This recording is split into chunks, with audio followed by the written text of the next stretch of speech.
Hai, terima kasih sudah klik video ini. Di video ini, gue akan bahas tentang teori King's Indian Defense, baik dari sisi putih dan sisi hitam. Jangan lupa klik tombol like-nya dulu, di-share dan di-subscribe, dan nyalakan lonceng notifikasi, biar nggak ketinggalan konten dari RL Chess. Dan jangan lupa jadi member di YouTube RL Chess, support terus RL Chess, biar semangat bikin konten. Yap, teman-teman, King's Indian Defense dimulai dengan putih mainkan langkah D4, kuda ke petak F6, C4, kemudian G6.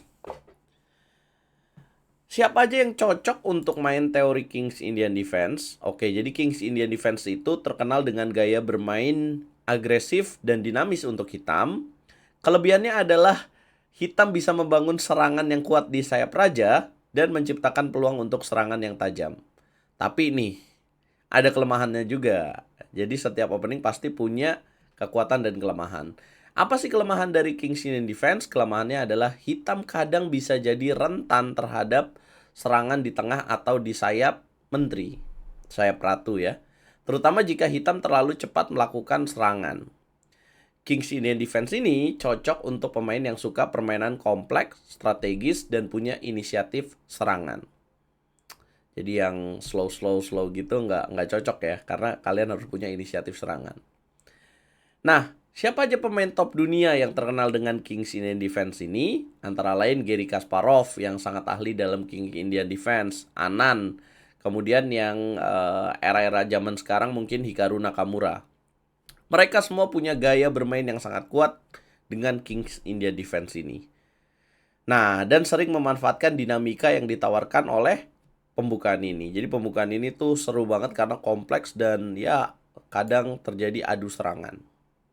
Langsung aja kita bahas best move atau langkah populernya setelah langkah G6, kemudian kuda C3, kemudian gajah G7, M4, dan D6. Ya, ini King's Indian Defense ya, teman-teman. Jadi tadi mungkin masih bisa Grunfeld Defense ya, tapi kalau posisi King's Indian Defense adalah seperti ini. Nah, putih populernya adalah kuda ke petak F3. Kemudian hitam melanjutkan dengan langkah rokade di langkah kelima. Putih bishop ke petak E2 dan hitam mainkan langkah E5. Kemudian putih melanjutkan dengan langkah rokade dan kemudian hitam kuda ke petak C6, langkah ke-7. Putih menolak biasanya, kemudian hitam kuda ke petak E7 yang populer ya. Kemudian putih melanjutkan dengan langkah B4, kemudian hitam merespon dengan kuda ke petak H5, kemudian putih benteng S1, kuda 5 tujuannya mau menyerang lewat sayap raja ya, dan putih dengan B4 tujuannya mau menyerang lewat sayap menteri atau sayap ratu. Nah, hitam biasanya akan menyerang lewat jalan F5 ini, teman-teman. Langkah ke-10, putih, langkah ke-11, kuda G5 dengan tujuan mengancam kuda. Kudanya tidak naik, tapi kudanya mundur lagi menekan pion di petak E4. Langkah ke-12, putih bishop ke petak F3. Dan kemudian hitam bongkar dengan jalan C6.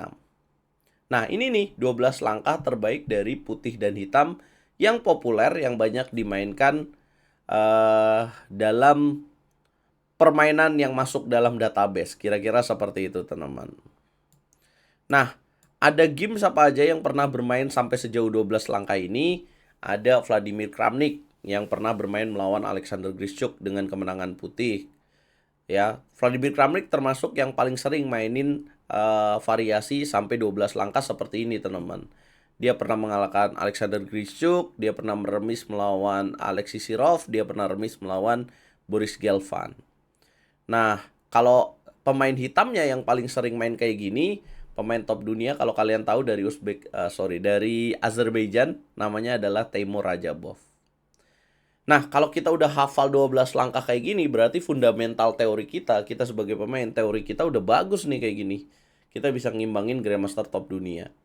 Tapi pada kenyataannya kan ya, teman-teman, saya nggak bisa hafal 12 langkah bang. Ya, kalau Grandmaster top dunia mungkin sampai middle game 15 langkah sampai 20 langkah. Terus gimana bang? Ya, main catur itu utamanya adalah kalkulasi ya. Kalkulasi itu apa ya? Jadi kalau kita hitung-hitungan seperti ini, jangan sampai nggak ngeliat kuda 6 bisa dimakan kayak gitu. Karena percuma kalau kita udah jago teori tapi salah dalam kalkulasi. Nah, kita coba bahas middle game-nya ya. Setelah ini apa yang akan dilanjutkan oleh putih? Yang langkah terbaiknya adalah gajah ke petak E3. Kemudian hitam akan menjawab dengan H6, kuda ke petak E6, kemudian dimakan. makan lagi, dan kemudian makan E4, dimakan lagi, makan lagi, kemudian dimakan lagi, dan hitam makan D5.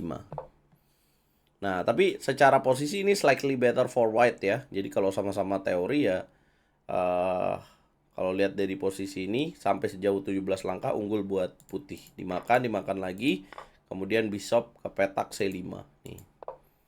Kalau dimakan dia tuker queen. Nah, jawabannya kayak gini. Kemudian benteng E8. Ini akan seimbang ya, kayak gitu. Tapi pada real gamenya kita kan mungkin lupa ya. Contoh kalau kita balik lagi ke awal, D4, kuda F6, C4, G6, kuda C3, gajah G7, E4, D6, kuda F3, rokade, gajah E2, E5. Nah, kalau kita mau jago teori, kita juga mesti bahas nih kemungkinan-kemungkinan langkah lain yang kalau kita berhadapan dengan, kalau orang nggak belajar teori gimana kalau dimakan bang? Saya harus tahu dong jawabannya. Ya, sebagai pemain hitam bagusnya tahu. Kalau dimakan apa jawaban kita. Jadi nggak cuma tahu kulitnya doang nih, nggak tahu bentuk awalnya doang. Tapi kita benar-benar tahu kemungkinan-kemungkinan langkah yang akan dimainkan. Jika putih di sini makan pion E5, maka kita makan kembali. Dan jika dia melakukan pertukaran queen, dimakan lagi. Dan kemudian makan pion petak E5. Sebenarnya ini adalah sebuah kesalahan untuk putih ya. Kenapa salah teman-teman? Kalian bisa tebak jawabannya? Ya, putih baru saja unggul satu pion. Tapi hitam di sini ada jawaban sacrifice the knight. Dengan tujuan mengembalikan pion yang hilang. Kalau dia makan, kita makan lagi. Kalau dia di sini bishop ke petak G5, jangan lupa hitam juga bisa makan B2. Kalau benteng B1, maka ada jawaban benteng E8. Dengan tujuan mengancam balik. Oke.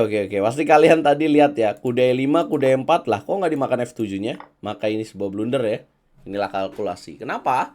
Karena kita jangan makan kuda di petak F7, tapi kita makan kuda di petak C3 dengan skak. Bunyi skak dulu, baru kita mendapatkan kuda. Gitu teman-teman. Nah, coba kita bahas lagi ya. Setelah rokade dimakan, kemudian kita makan balik. Bagaimana kalau langkahnya lain? Nih, yang sering jadi jawaban putih. Bishop G5. Apa tujuan dari putih? Putih ingin melakukan kuda D5 dengan memperkuat ikatan pin dari putih. Juga putih mau tukar gajah dan kuda, dimakan lagi dan kuda D5. Nah, mesti tahu nih jawabannya. Jawabannya adalah, coba kalian sambil mikir ya, benteng E8. Tujuannya apa? Ketika terjadi pertukaran gajah dan kuda, kemudian masuk kuda D5, maka gajah bisa menjaga dengan gajah ke petak D8. Selanjutnya tinggal usir kuda dan aktifkan bishopnya kembali. Kalau misalkan benteng E8 putih kemudian melakukan kuda ke petak D5, maka dimakan saja, makan dan kemudian C6. Kita bongkar pion kuat di petak center. Kalau putih bishop C4 sesuai teori dimakan lagi dengan bishop dan kemudian kuda ke petak D7 ya. Dengan tujuan apabila rokade maka H6 ini bisa unggul buat hitam ya, karena kalau gajahnya mundur G5 dan kemudian ada kuda F6. Ya, kalau dia di sini tukar salah ya, blunder. Dimakan lagi ada kuda D5. Terus apa jawaban terbaik putih? Jawaban terbaik putih setelah kuda D7 adalah kuda D2. Tujuannya apa? Mau ke sini. Sekaligus jaga pion. So, kalau misalkan hitam di sini kuda F6, dia sudah terjaga pionnya. Nah, jawaban hitam terbaik adalah kuda C5. Ya, apabila kuda C4, kemudian bishop F8. Apabila putih lanjutkan dengan rokade, maka gajah E6. Nah, ini seimbang.